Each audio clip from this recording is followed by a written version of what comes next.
안녕하세요. 영화 예능을 리뷰하는 트롤들 주인입니다. 자기 마음대로 사는 트롤처럼 하고 싶은 말은 하겠다는 다짐으로 지었습니다. 오늘의 리뷰는 양우석 감독의 강철비2입니다. 강철비 1편은 한국 영화의 새로운 가능성을 보여줬습니다. 종합병원에서 총격신은 우리도 그럴듯한 총격신을 연출해낼 수 있다는 기대감을 불러일으켰고, 남북 문제라는 무거운 주제를 그 무게감을 놓치지 않으면서 담담히 표현해냈습니다. 그래서 큰 반향을 불러일으켰죠. 그 균형점을 적절히 잡았으니까요. 그런데 강철비 2편에서는 균형점들이 많이 흔들립니다. 결론부터 말씀드리면 강철비 2편은 강철비 1편에서 보여준 장점들을 대부분 날려버렸습니다. 그래도 전 감독의 심정이 이해되는 부분도 있는데요. 감독의 고충에 대해서는 후반부에 말씀드리겠습니다. 강철비 2 리뷰 시작합니다. 영화 초반에 상투적인 표현이 몰입을 방해합니다. 땅께 3년이면 풍어를 잇는다, 이런 대사 요즘 드라마에서도 안 쓰입니다. 물론 한국말에 있는 관용 어구긴 하지만 너무 촌스럽습니다. 이 대사를 치른 순간 손발이 순간적으로 오그라듭니다. 이런 종류의 대사가 영화 초반부에 한국 대통령과 영부인 사이에서 주로 등장하는데요. 감독이 어떤 의도로 그랬는지 모르지만 영화 집중도를 떨어뜨린다고 생각합니다. 영부인 역에는 염정아 배우가 연기를 해주셨는데, 전 이런 대사 칠 거면 굳이 왜 염정아 배우를 썼는지 이해가 안 됩니다. 배우를 쓴다는 것은 그 배우가 가진 특유의 이미지를 쓴다는 거잖아요. 솔직히 어떤 색깔도 눈에 들어오지 않았습니다. 오히려 감독이 의도한 모습이 모범적인 가정, 교과서적인 가정의 모습이라면 그 의도는 성공했다고 할 수 있겠네요. 저는 강철비2의 원작인 웹툰 스틸레인을 보지 않았습니다. 그런데 영화만 놓고 보면 창조적인 부분보단 다른 데에서 차용한 장면들이 많습니다. 실제 있었던 김정은과 트럼프 회담 모습을 많이 가져온 것 같습니다. 트럼프가 비행기에서 내려서 사회대의 사열을 받고 회담당에서 이야기를 나누는 모습들이 여러 방송사들을 통해서 특집으로 나온 적이 있었죠. 정말 TV만 틀면 나왔던 것 같습니다. 그런데 영화에서 이를 참고함과 동시에 트럼프 통역사분의 모습을 그대로 따온 것 같네요. 복사 붙여넣기 수준으로요. 트럼프의 한국 통역부는 회담 이후에 큰 이슈가 되었죠. 한국 대학을 졸업하시고 가정주부로 있으시다가 한국 외대 통번역에서 공부를 하신 후에 미국으로 건너가 국무부에서 통역 일을 전담하고 계신 한국분입니다. 특유의 안경과 가방을 들고 트럼프 뒤에 있는 모습이 카메라에 많이 잡혔는데요. 이분이 회담에서 보여주신 외적인 부분을 영화는 그대로 가져온 것 같습니다. 깔끔한이라고 들어보셨을 겁니다. 종이 한쪽 면에 물감을 칠한 후에 접으면 양쪽 면이 똑같은 모습으로 나오게 됩니다. 깔끔한이를 말할 때 흔히 나오는 모습이 나비 모습이죠. 나비의 날개와 눈동자까지 양쪽이 똑같이 나옵니다. 강철비2에서는 데칼코마니 같은 모습이 존재합니다. 미국 부대통령과 한국 총리의 모습이 데칼코마니입니다. 똑같은 여성이고요. 대통령 부재 시 국방장관과 안보실장 등 남자들로 가득한 상황을 컨트롤하는 모습까지 비슷합니다. 마치 나비의 양 날개 같죠? 다른 게 있다면 미국 쪽 모습이 좀 더 많이 나온다는 겁니다. 그런데 이 구도, 영화를 좋아하신 분들은 이미 눈치채셨을 수도 있습니다. 바로 미국 영화 에어포스 1에서 비슷한 구도가 등장합니다. 부 대통령이 여자이고요. 대통령이 비행기에서 고군분투할 때 상황실에서 여러 강요들을 통솔하면서 상황을 해결해 나갑니다. 에어포스 1에서는 대통령이 비행기에 있고 강철비2에는 잠수함에 있다는 점도 비슷하네요. 이 영화 1997년에 나온 영화입니다. 강철비2는 2020년 영화죠. 저는 조금 다른 포인트를 줘서 개성을 살렸으면 어땠을까 하는 아쉬움이 있습니다. 굳이 데칼코마니처럼 미국 부대통령 여자, 한국 총리 여자, 둘 다 상황실에서 상황 컨트롤, 이걸 너무 똑같이 할 필요가 있었나 싶어요. 변형을 줄 여지가 충분히 많았는데도요. 구도 자체가 복사 붙여넣기 한 것처럼 똑같다는 것을 말씀드리고 싶습니다.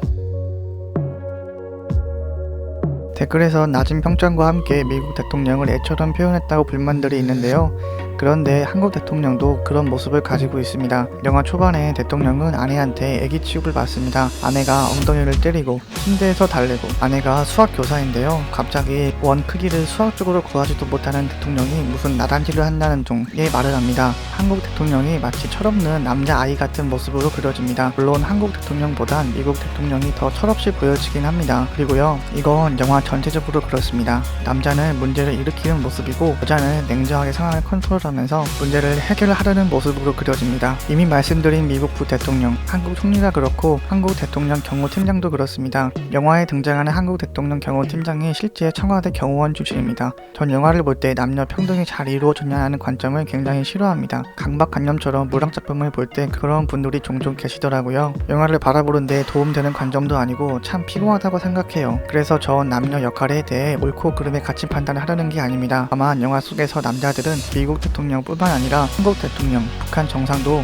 어린아이 같은 모습과 감정적으로 충동적인 모습들로 그려집니다. 반면에 여자들은 차분하고 냉철한 모습이고요. 이 사실만을 말씀드리고 싶습니다. 그리고 SNL이라고 아시나요? SNL은 미국에서 오랜 기간 방영되고 한국에서도 방영된 적 있는 정치 풍자 개그 프로입니다. 그런데 이 개그 프로의 느낌이 강철비에서 풍깁니다. 그것도 아주 강하게요. 잠수함에서 3명의 정상은 같은 방을 쓰게 됩니다. 그러다 미국 대통령이 방귀를 낍니다. 이 방귀 낀 거 가지고 10분을 넘게 우려먹습니다. 냄새난다고. 전 보면서 참 어이가 없었습니다. 재미도 없었고요. 초등학생도 방귀 이야기 가지고 이 정도까지 안 그럴 것 같아요. 유치원생 수준입니다. 방귀 이야기만 나오면 까르르 웃으면서 재밌어 죽을 것 같은 그 특유의 어린아이 모습 있잖아요. 영화에선 방귀 이야기로 웃진 않지만 방귀 이야기를 10분 내내 끌고 가는 모습이 저로선 공감하기 힘드네요. 강철비 2편을 보러 온 사람들은 이런 모습들을 기대한 게 아닐 텐데 말이죠. 영화 예고편에서는 잠수함 세트를 소련 잠수함을 기초로 현실감 있게 만들었음을 강조합니다. 또한 대형 세트에 잠수함 모형을 만들면서 촬영에도 용이할 수 있게 고려했다고 합니다. 솔직히요 모르겠습니다. 세트가 잘 만들었는지 못 만들었는지를요. 잠수함 세트가 어설프게 느껴지지도 않았는데요. 그렇다고 관객들이 세트의 인상적인 모습을 체감할 수 있었는지도 모르겠네요. 잠수함이 이렇게 널찍널찍하나? 잠수함 내 색깔이 이렇게 다채로웠나? 밀리터리에 관심 있으신 분들은 어떻게 보셨는지 모르겠지만 전 영화가 진지하지 않고 한없이 가볍다 보니 그냥 방송국 개그 프로에 나오는 세트처럼 느껴졌습니다. 가장 재밌는 건 영화 후반부 30분가량을 차지하는 잠수함 전투신입니다. 이게 그나마 제일 괜찮았습니다. 3명의 국가 정상이 타고 있는 잠수함이 어뢰 한 발 한 발의 공격에 행사의 낭떠러지에서 목숨이 왔다 갔다 하는 모습은 관객을 긴장시키기 충분했습니다. CG도 어색하지도 않고 훌륭했고요. 물론 배경이 깊은 바닷속이고 어두운 색감의 장면들이 많아서 헐리우드의 화려한 CG와는 단순 비교가 어렵긴 합니다. 대사도 실전에서 쓰이는 잠수함 관련 용어들이 등장하면서 현실감 있는 느낌이 몰입도를 높여주고요. 잠수함과 그 잠수함을 잡으려고 태풍이 몰아치는 곳까지 들어가는 일본 비행기 간의 대결은 가벼웠던 영화에 무게감을 심어주었습니다. 강철비2에서 제일 몰입도 있는 장면이었습니다.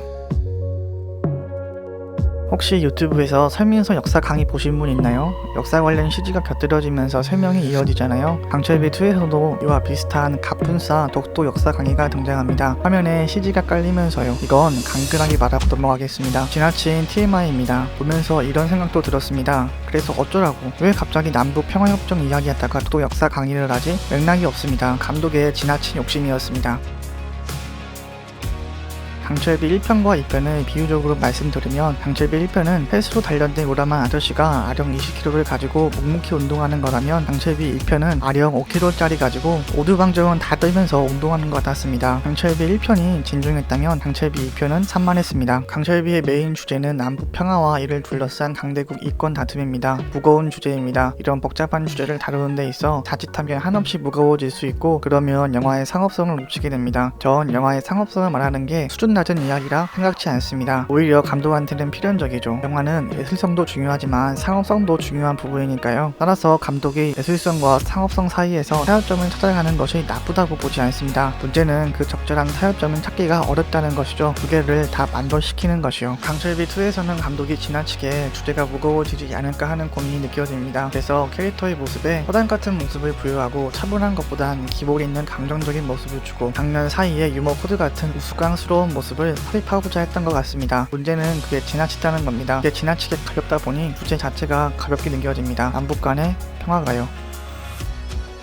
감독은 이야기가 재밌게 전달했으면 했지 주제 자체가 가볍게 느껴지는 것은 바라지 않았을 겁니다. 그리고 영화를 통해 관객 스스로 남북 평화를 위해 무엇을 할 수 있는지 진지하게 고민해보길 바랬던 것 같습니다. 그 의도가 쿠키 영상에 확실히 나옵니다. 그래서 남북 간의 평화를 빨리 획득하길 바랬던 것 같습니다. 그래서 더 안타깝게 느껴집니다. 감독의 나름 진지한 고민이 영화의 메시지를 오히려 방해하게 되었거든요. 감독의 고민은 이해되는 부분도 있습니다. 강철비 1편은 나름 괜찮은 영화로 평가받았는데요. 그럼에도 불구하고 관객 수는 450만 명대였습니다. 적은 관객 수도 아니지만 그렇다고 성공한 관객 수는 아니죠. 액션 씬도 괜찮았고 나름 상업성도 있었는데도요. 그래서 감독은 전편에 대한 피드백으로 영화가 좀 더 가벼워야 관객이 많이 찾지 않을까 고민했을지 모르겠습니다. 그래서 많이 아쉽네요. 강철비 1편을 나름 재밌게 본 입장에서 말이죠. 감독이 의도했던 것과 다르게 그 결과물이 너무 아쉽습니다. 제 평점은 10점 만점에 5점입니다.